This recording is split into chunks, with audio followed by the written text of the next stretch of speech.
मदारिस जिंदाबाद, मेरे मदारिस जिंदाबाद। दीनी मदारिस जिंदाबाद, मेरे मदारिस जिंदाबाद। दिया है अमन का पैगाम ये दीनी मदारिस ने, दिया है अमन का पैगाम ये दीनी मदारिस ने, दिया है अमन का पैगाम ये दीनी मदारिस ने, दिया है अमन का पैगाम ये दीनी मदारिस ने। अल्हम्दुलिल्लाहि वकफ़ा वसलामुन अला इबादिहिल्लज़ीना इस्तफ़ा वसल्लि वसल्लिम अला सय्यिदिना मुहम्मदिनिल मुस्तफ़ा व अला आलिहि व अस्हाबिहि नुजूमिल हुदा व क़ादतित तुक़ा।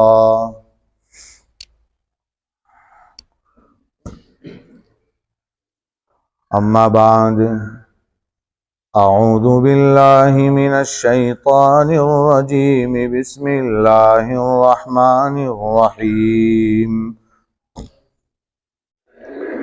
या अय्युहल्लज़ीना आमनू क़ू अन्फुसकुम व अहलीकुम नारा वक़ूदुहन्नासु वल हिजारा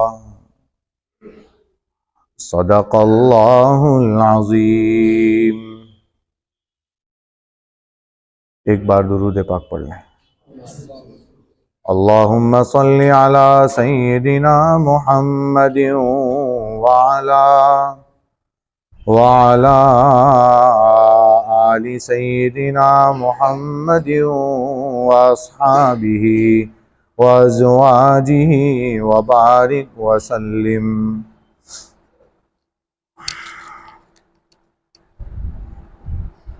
बुजुर्गों और भाइयों,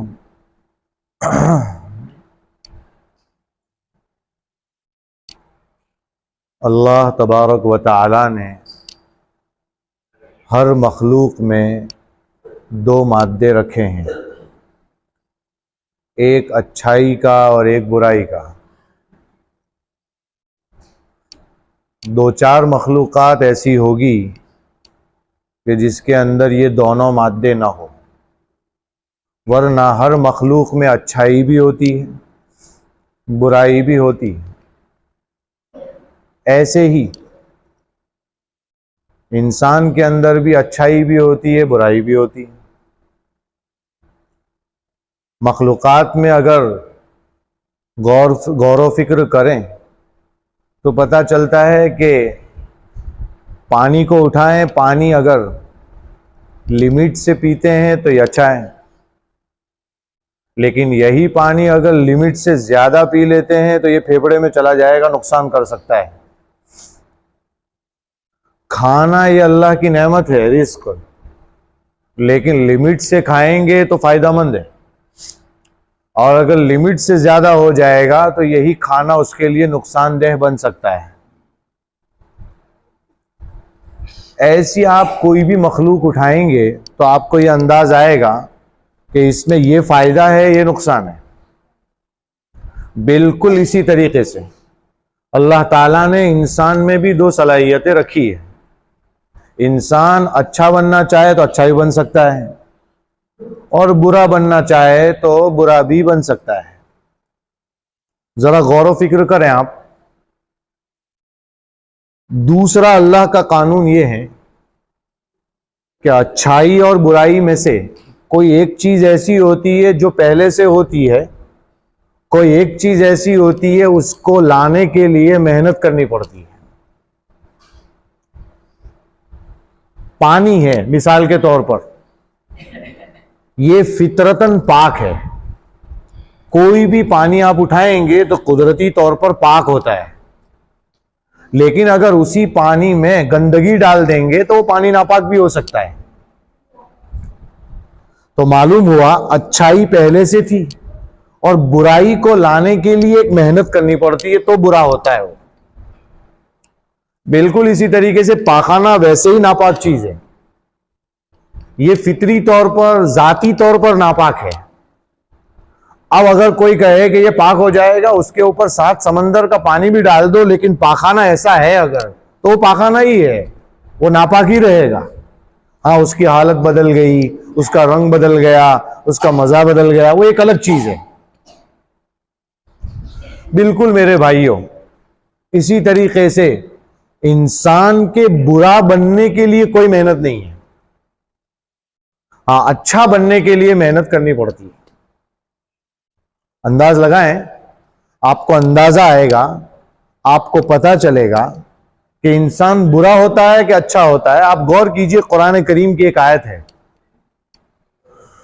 फरमाया वल्लाहु अखरजकुम मिन बुतूनि उम्महातिकुम ला तालमून शैआ। अल्लाह ताला ने तुमको तुम्हारी माओं के पेट से निकाला, तुम कुछ भी नहीं जानते थे। ला तालमून शैआ, तुम कुछ नहीं जानते थे। मालूम हुआ इंसान मां के पेट से निकलता है तो आलिम बनकर नहीं निकलता है, जाहिल ही होता है वो। और जहालत ऐसी चीज है, उसके लिए कोई मेहनत की जरूरत नहीं, आसान बात है। जहालत क्या है? बस आपने कभी ऐसा नहीं सुना होगा कि जहालत के लिए कोई स्कूल कायम हो, क्या ये स्कूल ऐसी है जहां जाकर लोग जाहिल बनते हैं। कभी ऐसा नहीं सुना होगा कि ये यूनिवर्सिटी में जाएंगे तो आप जाहिल बन जाएंगे। कभी आपने ऐसा नहीं सुना होगा कि ये मदरसे में जाएंगे तो आप जाहिल बन जाएंगे। ऐसा कोई मदरसा, स्कूल, यूनिवर्सिटी नहीं होती। हाँ, इल्म हासिल करने के मदरसे होते हैं, ग्रेजुएट बनने के, डिग्री हासिल करने के, डॉक्टर बनने के, इस तरह की बड़े बड़े इदारे तो होते हैं। यहां आपको इल्म सिखाया जाता है, मालूमात फराहम की जाती है। मालूम हुआ जहालत के लिए कोई मेहनत नहीं है, लेकिन इल्म के लिए मेहनत है। इसको और अच्छी मिसाल से समझते हैं। आप एक बाग बना लीजिए, गुलिस्तान कहते हैं, इंग्लिश वाले गार्डन कहते हैं। इसको अगर तैयार करना हो तो आपको मालूम है बाग बनाने के लिए बड़ी मेहनत है। जमीन अच्छी लेनी पड़ेगी, उसके अंदर आपको पानी डालना पड़ेगा और उसको अच्छी तरह पानी डालकर उसकी सिंचाई करनी पड़ेगी। उसके अंदर पौधे उगाने पड़ेंगे, बोने पड़ेंगे और अच्छे तरीके से उसकी तैयारी करनी पड़ेगी, हवा देनी पड़ेगी, बार बार मुहाफिज रखने पड़ेंगे, चौकीदार रखने पड़ेंगे, कहीं कोई जानवर न चला जाए, कहीं उसका कोई पत्ता न खा ले, कहीं बच्चा उसके पत्ते को तोड़ न दे, कहीं उसकी डाली न तोड़ दे। एक बाग बनाने के लिए मेहनत है। देखो, अच्छा बनाने के लिए मेहनत है, लेकिन अगर इसी बाग को बिगाड़ना हो तो कोई मेहनत नहीं। बस जो जितने चौकीदार है उनकी छुट्टी कर दो 10 दिन की, पानी देना बंद कर दो, उसमें सिंचाई बंद कर दो, जो कुछ करते थे वो सब बंद कर दो, खुला छोड़ दो, जानवर आएंगे जाएंगे, आपको कोई मेहनत की जरूरत नहीं। 8 दिन के बाद आके देखो, वो बाग जो बिल्कुल लहला रहा था वो एकदम बर्बाद और तबाह हो जाएगा। बिल्कुल इसी तरीके से आप घर ले लीजिए, एक मस्जिद उठा लीजिए। मस्जिद बनाने में बड़ी मेहनत है, घर बनाने में बड़ी मेहनत है। घर बनाने में मेहनत, जमीन, सीमेंट लाना है। आपको मालूम होगा पहले जो है इंसान सबसे पहले आर्किटेक्ट के पास जाता है, आर्किटेक्ट से फिर वो इंजीनियर के पास जाता है। नक्शा तैयार हो जाने के बाद, सब कुछ होने के बाद, फिर उसके सामने प्रॉब्लम आता है कि अब मटेरियल कहां से लाएगा। मटेरियल तैयार हो जाता है, उसके बाद डिजाइनिंग का मसला, सब चीजों के मसले आते हैं, तब जाके एक घर शानदार और जानदार कई सालों में तैयार होता है। बिल्कुल इसी तरीके से अगर इसको बिगाड़ना हो तो बस आप रोजाना सफाई कर रहे थे, बंद कर दीजिए। रोजाना जो कुछ झाड़ू दे रहे थे, बंद कर दीजिए। आप धीरे धीरे देखेंगे कि धूल जमना शुरू होगी दीवारों पर, और जब दीवारों पर धूल जमना शुरू हो जाएगी तो कुछ वक्त के बाद उसमें से आप समझ सकते हैं भेज के जरिए से, आप उसको कैसे कहेंगे, पानी अंदर से निकलेगा और धीरे धीरे ऊपर का पूरा कारपेट निकल आएगा बाहर, पूरा गारा बाहर आएगा और धीरे धीरे ऐसा लगेगा कि कोई एक दिन ऐसा आ सकता है कि ये इमारत पूरी की पूरी ढह सकती है, तबाह हो सकती है।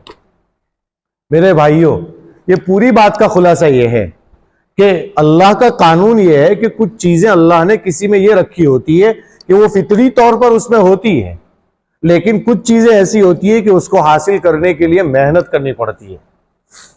मालूम हुआ बच्चा जब पैदा होता है तो जाहिल होता है। अब उस बच्चे को किस तरफ ले जाना है?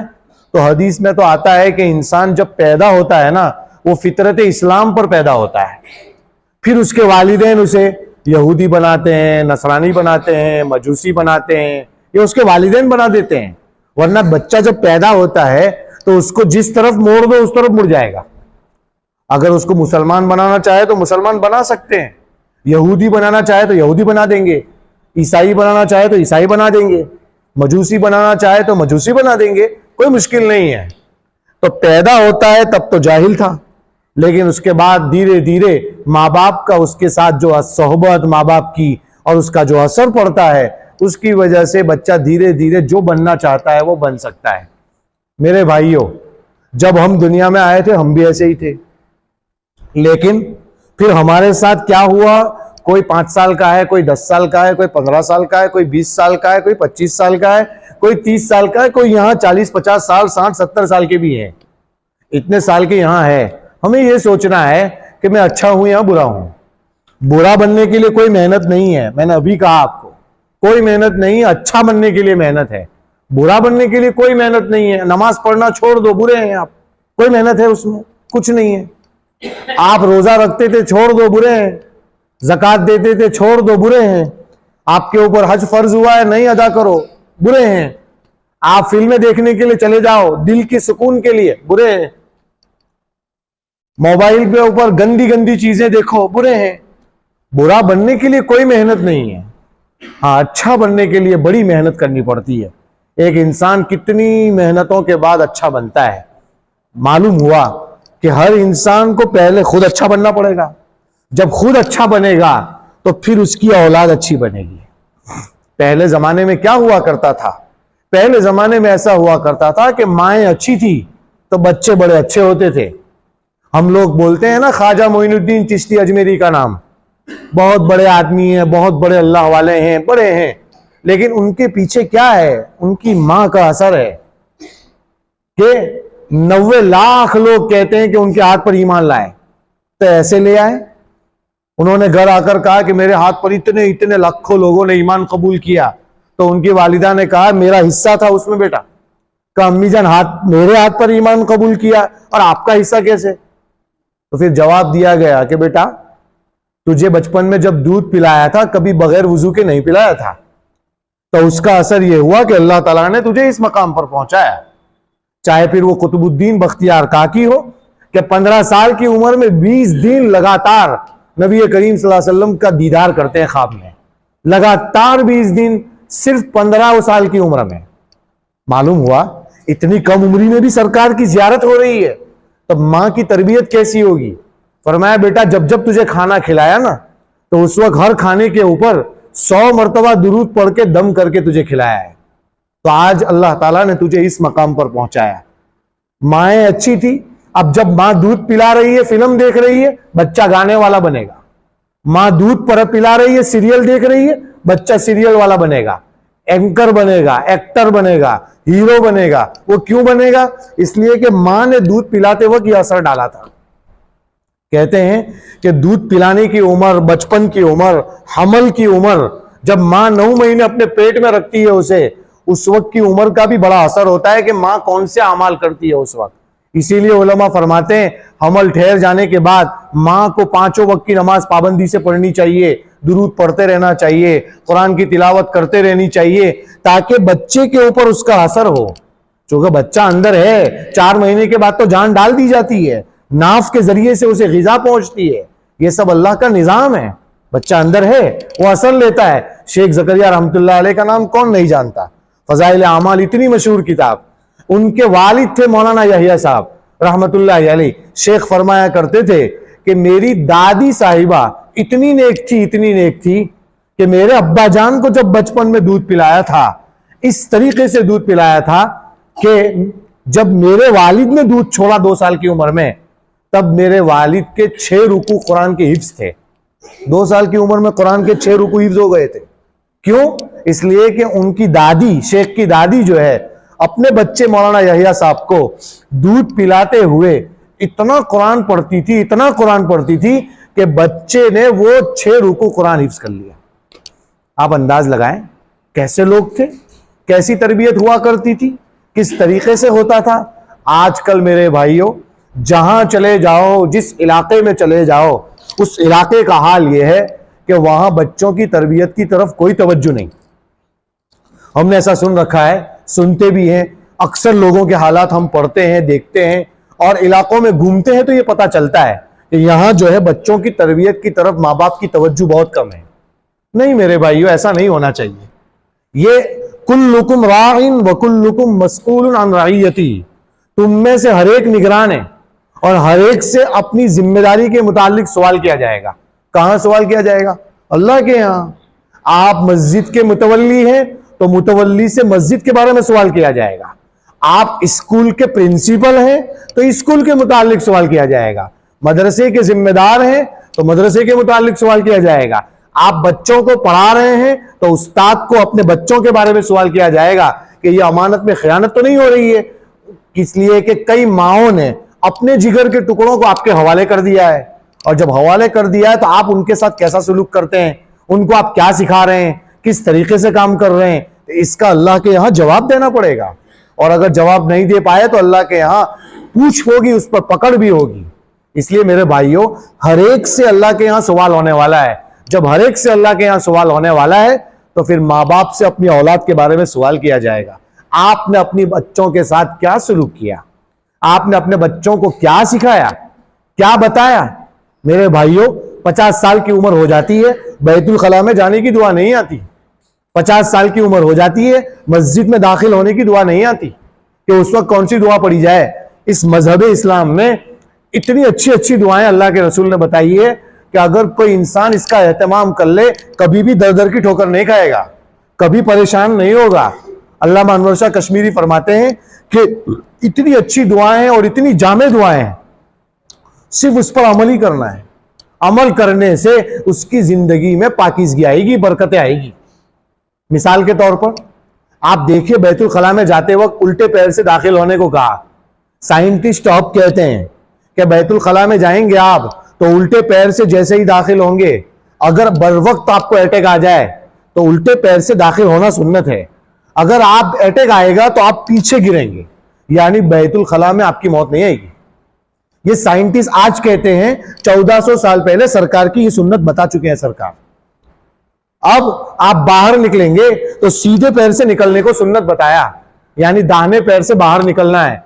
अगर उस वक्त अटैक आ गया, एक पांव अंदर एक पांव बाहर, तो आप बाहर गिरेंगे, अंदर नहीं गिरेंगे। देखिए आप मस्जिद में दाखिल होते वक्त फरमाया सीधे पैर से दाखिल हो। आपको अटैक आ जाए, एक पैर मस्जिद के बाहर है, एक पैर आपका सीधा अंदर है, अटैक आते ही आप अंदर गिरेंगे, आपकी मौत मस्जिद में शुमार की जाएगी कि मस्जिद में मौत आई उसकी, अंदर गिरेंगे आप। अगर उस वक्त अटैक आ जाए, आप बाहर निकल रहे थे तो उल्टे पैर से बाहर निकलने को कहा है, तो आप वापस उल्टे गिरेंगे तब भी मस्जिद में मौत आने का सवाब मिलेगा आपको। आप गौर कीजिए, साइंटिस्ट तो आज बताते हैं, जबकि नबी करीम सल्लल्लाहु अलैहि वसल्लम की ये तालीम बहुत पहले से। और साइंटिस्ट बताएं कि ना बताएं, सरकार की हर सुन्नत में कामयाबी है। ऐसा थोड़ी है कि साइंस ने ये बताया है तो हम कर रहे हैं, वो तो सवाब भी नहीं मिलेगा। हम तो अल्लाह के रसूल के तरीके को अपना रहे हैं, करना है। मिसाल के तौर पर वुजू करते वक्त सिर्फ गले का मसा करते हैं, गर्दन का पीछे। एक साइंटिस्ट ने लिखा है कि अगर कोई आदमी दिन में 1 या 2 मरतबा अगर गले पर पानी डाल दे, उसको जिंदगी में कभी पागलपना नहीं आएगा, वो कभी पागल नहीं होगा। कहते हैं ना कि इसका दिमाग खिसक गया है, ये हो गया है, ये पागलपना कभी नहीं आएगा। दिन में 1 या 2 मरतबा सिर्फ गर्दन पर पानी डाल दे, तो हम तो 5 मरतबा तो कम से कम मसा करते हैं, हमको जरूरत ही नहीं है, सरकार ने बहुत पहले बता दिया है हमें। तो मेरे भाइयों देखिए, एक दुआ है, अंदर जाकर बैतुल खला में जाने के भी आदाब है। सलमान फारसी रज़ी अल्लाह ताला अन्हु से किसी ने सवाल कर दिया कि आपका मजहब बड़ा अजीब है। कहा क्या है? कहा आपके मजहब में तो इस्तिंजा के भी आदाब बताएं। तो कहा अजीब क्या है, ये तो हमारा मजहब जामे है, इस्तिंजा तक की भी चीजें बताई, इससे अच्छा क्या मजहब हो सकता है। इस्तिंजा तक की भी चीजें बताई कि उल्टे पैर से दाखिल होना है और आप इस तरीके से नीचे बैठेंगे कि आपका सतर ज्यादा जाहिर ना हो, शुरू से ही सतर खोल नहीं देंगे, बल्कि आधा सतर बिल्कुल करीब होकर खोलेंगे ताकि आपका सतर ज्यादातर जाहिर ना हो, जबकि दरवाजा बंद है, अंदर कोई नहीं है अल्लाह के अलावा, यानी अल्लाह ही सिर्फ देख रहा है और कोई नहीं देखता। उसके बावजूद ये हुक्म है। और ये भी फरमाया कि जो है लीद और गोबर उससे आपको जो है इस्तिंजा करने को मना किया, मिट्टी का ढेला इस्तेमाल करने को कहा, और हड्डी से इस्तिंजा करने को मना किया। देखिए कितना पाकीज़ा मजहब है। फरमाया गोबर और हड्डी, इससे क्यों इस्तिंजा करने को मना किया है? इसलिए मना किया है कि हड्डी जो होती है गोश्त की, वो हड्डी जो है जिन्नातों की ग़िज़ा है। फरमाया आप उससे इस्तिंजा मत कीजिए, ये दूसरी मखलूक का खाना है। देखो दूसरी मखलूक का भी ख्याल रखा। फरमाया गोबर का इस्तेमाल मत कीजिए, ये दूसरी मखलूक के जानवरों का चारा है। आप गौर कीजिए, इतना भी ख्याल रखा। 3 मरतबा ढेले इस्तेमाल करने को कहा। क्यों कहा? 3 ढेले इसलिए इस्तेमाल करने को कहा कि एक ढेले से इत्मीनान नहीं होता है और 3 ढेले में मुकम्मल रूह को पाकीज़गी हासिल होती है। ये बैतुल खला में जाने के आदाब है। और अगर आपने दुआ नहीं पढ़ी, बिस्मिल्लाह अल्लाहुम्मा इन्नी अऊज़ु बिका मिनल खुबूसी वल खबाइस, ये दुआ अगर आपने नहीं पढ़ी है तो लिखने वालों ने बल्कि किताबों में है कि शैतान उसकी शर्मगाह से खेलता है। अब आप अंदाज लगाइए, शैतान उसकी शर्मगाह से खेलता है। बल्कि शर्मगाह से खेलने वाली बात तो शायद ना हो, तो ये बात तो पक्की है कि उसमें यह बताया गया है कि अगर आप अंदर जाते हैं तो शैतान आपके सतर को देख लेता है, और अगर दुआ पढ़ के गए तो शैतान को आप नजर नहीं आते। दुआ पढ़ के गए हैं इस वजह से। देखिए निकलने के बाद फरमाया गुफरानक, ए अल्लाह तेरा बहुत बड़ा एहसान है कि क़ज़ाए हाजत के बाद इंसान को कितना इत्मीनान नसीब होता है, तो सब जानते हैं। उसके बाद गुफरानक, ए अल्लाह तू मेरी मग़फ़िरत फरमा। क्यों यहां मग़फ़िरत की दुआ क्यों मांगी? यहां मग़फ़िरत की दुआ इसलिए मांगी है कि अंदर जाने की वजह से अल्लाह के जिक्र से दूर हो गए थे। फरमाए अल्लाह इतनी देर में तेरे जिक्र से दूर रहा, इसलिए तू मुझे माफ फरमा दे। देखो कितनी बड़ी बात है। और उसके बाद फौरन अल्हम्दुलिल्लाहिल्लज़ी अज़हब अन्निल अज़ा व आफ़ानी, फरमाए अल्लाह तेरा शुक्र है कि तूने मुझसे ये गंदगी दूर कर दी जो मेरे पेट में थी। अगर वो बाकी रहती तो क्या होता? जिसको 40-40 दिन तक पाखाना नहीं होता, उनसे पूछिए तकलीफ क्या होती है। दुनिया में ऐसे लोग मिलेंगे आपको जिनको इस्तिंजा ही नहीं होता, तो कितने परेशान होते हैं वो आप पूछिए। अस्पतालों के चक्कर लगाइए, पता चलेगा क्या होता है। मेरे भाइयों, ये अल्लाह की बहुत बड़ी नेमत है, इसलिए दुआएं पढ़कर जाने का एहतमाम करना चाहिए। सुन्नत में कामयाबी है। आप दूसरी कोई भी चीज उठा लो आप, इसके अलावा कई दुआएं हैं जो हर दुआओं के अंदर, जैसे मियाँ बीवी सोहबत करेंगे तो उस वक्त दुआ है अल्लाहुम्मा जन्निबना शैतान व जन्निबिश शैतान मा रज़क़तना, ए अल्लाह तू हमें शैतान से दूर रख, और इस सोहबत के बदले में जो तू हमें औलाद देगा वो औलाद को भी शैतान से दूर रख। कितनी पाकीज़ा दुआ है। फरमाया अगर ये दुआ पढ़े बगैर इंसान सोहबत करता है अपनी बीवी से, तो उसका नुकसान ये होगा कि जब वो जिमा करेगा, अपनी बीवी के साथ सोहबत करेगा, तो उसके साथ साथ शैतान भी सोहबत करेगा, उसकी सोहबत में शैतान शरीक हो जाएगा। मेरे भाइयों, इसलिए सरकार की तालीमात बड़ी अहम है, बड़ी अहम चीज है। अपने बच्चों को मदरसों में दाखिल करके इसकी तरफ तवज्जो दिलाइए कि बच्चा मदरसे जाकर अकाईद सीखे, ईमान सीखे, दुआएं सीखे, पढ़ना सीखे। वरना 70-70 साल की उम्र हो जाती है। हमारे कितने बड़े ऐसे होते हैं जिनको रुकू करना नहीं आता, सजदा करना नहीं आता, क्योंकि पहले इतने मदरसों की फरावानी नहीं थी।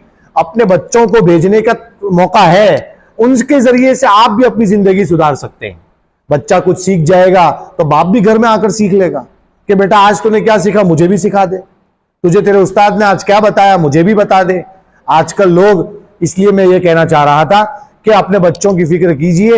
ये नहीं कि थोड़ा बड़ा हो गया उसको काम पे लगा दिया, थोड़ा बड़ा हो गया उसको मजदूरी पे लगा दिया, थोड़ा बड़ा हो गया उसको लंदन भेज दिया, थोड़ा बड़ा हो गया उसको दुबई भेज दिया। इस तरह भेजने से बच्चों की तरबियत नहीं होती। बच्चे को एक उम्र तक अपने बाप के साथ रखना चाहिए। शेख ज़करिया रहमतुल्लाह अलैह के बारे में है, जिनकी फज़ाइल अमाल हम पढ़ते रहते हैं। मेरे अब्बा जान ने, मेरी उम्र जब तक 19 साल नहीं हुई तब तक मेरे अब्बा जान ने कोई जगह का सफर नहीं किया। फरमाते थे कि मेरे बच्चे पर मुझे इत्मीनान नहीं है, मैं अलग हो जाऊंगा तो क्या करेगा। 19 साल तक, जब 19 साल का हो गया तो हजरत ने पहला सफर किया। कहा आप छोड़ के जा रहे हैं? कहा जी हां, अब मुझे इत्मीनान है, मेरे बेटे के दिल में अल्लाह डाल चुका हूं, अब कभी भी गड़बड़ी नहीं करेगा। देखिए कैसे लोग थे। आज तो माँ बाप सुबह से शाम तक बच्चों को मिलते ही नहीं है। सुबह जाते हैं, बच्चे सो रहे होते हैं, शाम को आते हैं, बच्चा सो चुका होता है, फिर सुबह जाते हैं, बच्चे सो रहे होते हैं। मतलब बच्चों को मिलने का वक्त नहीं, टाइम देने का वक्त नहीं, कुछ नहीं। जब बच्चों के पीछे माँ बाप की तरबियत नहीं होगी, दुनिया की कोई ताकत उसे सुधार नहीं सकती। इसलिए मेरे भाइयों, तरबियत की तरफ तवज्जो कीजिए। आखिरी एक किस्सा कहकर अपनी बात खत्म करूं। आपने सुना होगा खुलफाए राशिदीन का दौर, जिसमें अबू बकर सिद्दीक, उमर और उस्मान। उसके बाद एक दौर आया जिसको खिलाफत बनु उमैया कहते हैं। यह हजरत मुआविया से लेकर एक लंबा दौर चला सन हिजरी 132 तक, और 132 में खिलाफत बनु अब्बास शुरू हुआ। और खिलाफत बनु अब्बास जब शुरू हुई तो आपको मालूम होगा, जब एक बिरादरी से और एक कौम से दूसरी कौम में जब हुकूमतें जाती है तो बहुत लोग मारे जाते हैं। सीधी सी बात है, सुपर पावर अमेरिका है, अगर उसको अफगानिस्तान को सुपर पावर बनना है तो बीच में कईयों की जाने जाएगी। अरे हिंदुस्तान आजाद हुआ तो हम तो बोलते हैं ना, दिल्ली के चांदनी चौक से लेकर खैबर तक कोई ऐसा दरख्त न था जिस पर उलमा की गर्दनें न लटकी हो। बहुत आसानी से बोलते हैं। वो तो उन उलमा से पूछिए कितनी गर्दनें गई, कैसे गई। उन्होंने डंडे खाए तो हम अंडे खा रहे हैं, उन्होंने इतनी कुर्बानियां दी तो हम जी रहे हैं, 70 साल से हम सुकून से जी रहे हैं। ये उनकी कुर्बानियां थी जिन्होंने काला पानी की जेल, महमूद हसन देवबंदी जिनका नाम हम लेते, शेखुल हिंद रहमतुल्लाह अलैह, उनके बारे में सुनते हैं ना, माल्टा की जेल में 3.5 साल तक रहे। क्या मिल रहा था अगर वो न रहते तो? कुछ भी नहीं, लेकिन देश की फिक्रों में, उम्मत की फिक्रों में वो तड़पते रहे। कभी भी अंग्रेजों के सामने नहीं झुके वो। और हम जानते हैं ना वो क्या कह रहे थे। बार बार उन्हें बर्फ की लॉबी पर नंगा सुला दिया जाता था, नंगा, और उसके ऊपर कोड़े मारे जाते थे। और वो कोड़े खाते खाते वो कहते थे, एक बार कह दो कि अंग्रेजों की फौज में भर्ती होना। तब बिल्कुल नहीं कहूंगा, कुछ नहीं कहूंगा, आप जितना मारना हो मार लो। और ये राज था, किसी ने खोला नहीं था। जब हजरत शेखुल हिंद का इंतकाल हुआ और उनको जब गुसल खाने में गुसल कराने के लिए लाया गया तो हजरत मदनी रहमतुल्लाह अलैह, जो उनके खास खादिम थे, वो वहां खड़े थे। किसी ने पूछ लिया कि ये काले काले पूरी बॉडी के ऊपर धब्बे किस चीज के हैं, तो उनकी आंखों से आंसू निकल आए। कहा ये मेरे उस्ताद का और मेरा और अल्लाह का राज था, लेकिन मेरे उस्ताद ने इतनी कुर्बानियां दी हैं कि ये जो काले काले धब्बे हैं, रोजाना मार खाते थे लेकिन कभी भी अंग्रेज के सामने नहीं झुके। ये मौलाना कुर्बानियां थी मेरे भाइयों। आज उनकी कुर्बानियों से हम जी रहे हैं। अगर आज जो हालात हमारे सामने हैं, देश के जो हालात हैं, जो रोजाना हमारे खिलाफ स्कीमें बनाई जा रही है, साजिशें बनाई जा रही है, रोजाना प्लान हो रहे हैं, अगर उसमें हमें कामयाब होना हो तो जैसी उस नस्ल ने कुर्बानी दी थी, हमें भी इसी तरह कुर्बानी देनी पड़ेगी। बगैर कुर्बानी दिए हमारी बाद वाली नस्लें इत्मीनान से जिंदगी नहीं गुजार सकती। इसलिए हमें फिर कुर्बानी देनी पड़ेगी। लेकिन उसके लिए हमारे पास क्या है? हम तो एक चींटी निकलती है तो भागते हैं, एक बिल्ली निकलती है तो भाग जाते हैं, एक शेर निकलता है तो दूर दूर तक खड़े नहीं रहते। हमारे पास क्या तकवा है, क्या ताकत है, क्या कुर्बानियां हैं, क्या ईमान है? हम सब कमजोर लोग हैं, बूढ़े हैं एकदम। हम हर छोटी छोटी चीजों से डर जाने वाले हैं। और ये सब चीजों की ताकत कहां से आएगी? 5 वक्त की नमाजों से। ये ईमान वहां से बनता है। सहाबा नमाजी थे तो इतने मजबूत थे। क्या ऐसा नहीं है कि हर सहाबी हजरत अली जैसा बहादुर था? ना ना ना, हजरत हमजा जैसे बहादुर हर सहाबी नहीं थे। अब्दुल्ला इब्न मसूद के पांव इतने पतले थे कि जब वो एक मिसवाक सरकार को जरूरत पड़ी तो सरकार के लिए वो मिसवाक तोड़ने गए तो उनकी हवा से पिंडली खुल गई और जो है कपड़ा हिला। तो जैसे वो पिंडली देखी तो बाज लोगों ने मजाक उड़ाई कि इतनी पतली पिंडली है, कैसी पिंडली है इसकी? यानी एकदम पतले थे। अल्लाह के रसूल सल्लल्लाहु अलैहि वसल्लम ने फरमाया, मजाक करते हो, हंसते हो? इसकी पिंडली चाहे पतली है, मीजान और तराजू पर रख दी जाए तो उहद पहाड़ के बराबर इसकी वजनी है। अब आप समझिए कितना, कैसा अमल होगा, कैसा ईमान होगा। आज मेरे भाइयों हमारा ईमान कमजोर है। हम अपने बच्चों की तरफ भी तवज्जो नहीं करते, खुद भी नहीं बनाते। सुबह रोज होती है, शाम रोजाना होती है, ना नमाज की फिक्र, ना कुछ फिक्र। और जवानों को बस ऐसा है, मोबाइल देखो, वो कैसा हीरो है मैं उसकी तरह बन जाऊं। टेटू पड़वाते हैं, कभी गूंदवाते हैं, कभी बाल बकरों की तरह, कांटों की तरह रखते हैं, और ऐसी ऐसी चीजें करते हैं कि उनको ऐसा समझ में आता है कि हम बहुत अच्छे हैं। मेरे भाइयों इससे कामयाबी नहीं मिलेगी। हमारे लिए आइडियल नबी करीम सल्लल्लाहु अलैहि वसल्लम है, इसके अलावा कोई नहीं है। अगर अल्लाह के रसूल की तालीमात को आज भी नहीं अपनाओगे तो जिंदगी पर परेशान रहोगे। इसलिए सरकार की जिंदगी को आइडियल बनाइए और तरबियत कीजिए, खुद अपनी फिक्र कीजिए, अपने बच्चों की फिक्र कीजिए, और आगे आने वाले प्लान को फेल करना हो तो हमें अपने आप को तैयार करना पड़ेगा। हमारा ईमान मजबूत होना चाहिए। और ईमान मजबूत कैसे होगा? मस्जिदों में आने से, गिड़गिड़ाने से, रातों को उठने से, सुबह जल्दी उठने से, पांचों नमाजों की पाबंदी से, मदरसों में पाकर पढ़ने से, अपने बच्चों को मदरसे में दाखिल करने से, अपने आप की फिक्रें करने से, दुआएं बार बार पढ़ने से, इन सब चीजों से ईमान मजबूत होता है। उम्मीद है कि आप मेरी बात को समझेंगे। मैं ये कहना चाह रहा था कि वो खिलाफत खत्म हो रही थी और सबसे पहली जो है खिलाफत बनु अब्बास का सबसे पहला बादशाह था, उसका नाम था सफ़ाह। उसको सफ़ाह कहते ही इसलिए थे कि जो है उसने कई लोगों को मार दिया था।